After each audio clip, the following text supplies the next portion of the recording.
Now that our dough's been resting for 20 minutes, we'll take our saran wrap off. It's warmed up a little bit, and it's didn't double in size, but it did rise a little bit. We're going to go ahead and cut our dough. We'll get it scaled first. We'll have 370. We'll go ahead and scale this to our New York style pizza, which will be about 370. So balling. When we go to ball, we bring our hands together and we close. What's important about balling is that you close the bottom.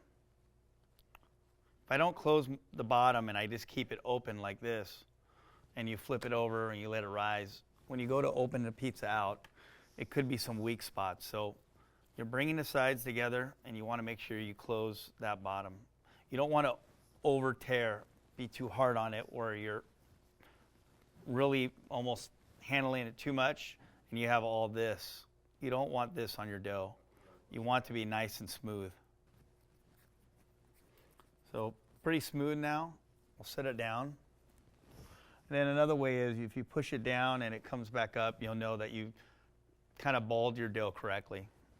So I'm bringing my dough together. Let's say if I wanted to bring my dough together on the table with one hand, where I'm kind of cupping it like this, bringing it together, or two hands if your hands were smaller and I needed to bring it together.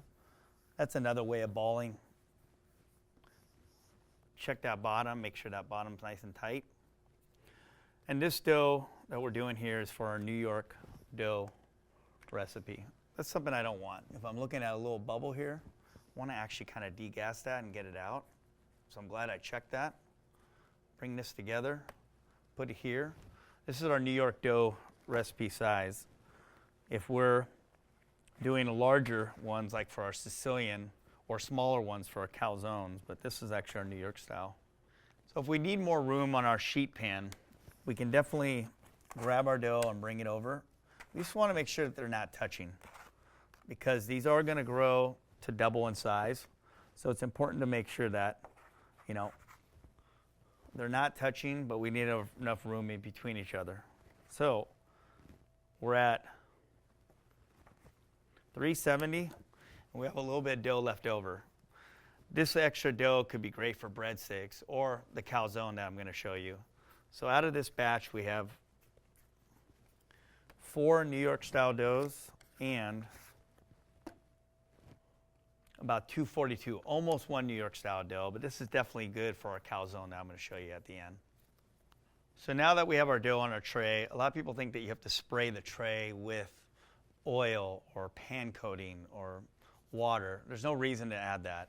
If you scrape your dough the next day right off with a scraper, as long as your dough is airtight, you won't have a problem with it drying.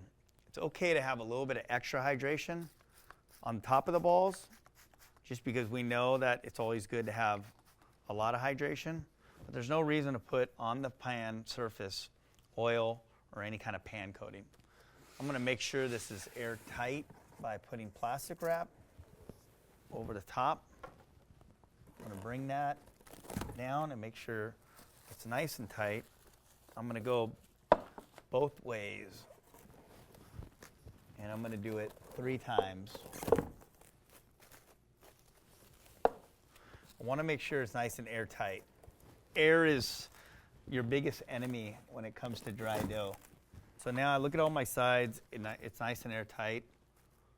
I have it on a half sheet pan, which I know is going to get really nice and cold in my fridge. We're going to allow this to mature for about 24 hours, 48 hours, even could go to 72 hours. As long as my dough is coming out at 70 to 72 degrees, it's important. If I had dough that comes out at 85, 90 degrees, my dough could be blown the next day. But I can control my temperatures coming out of the mixer, and I temp that dough at 70 to 72. I let it bench rest for the 20 minutes that I like, cut and ball it, get it into my fridge. This dough will last up to 3 days. If we allow our dough to mature for 24 hours, 36 hours, even 48 hours, even up to 72 hours, our dough will be more digestible. If you allow your yeast to feed on simple sugars, the older your dough is, the more digestible it'll be.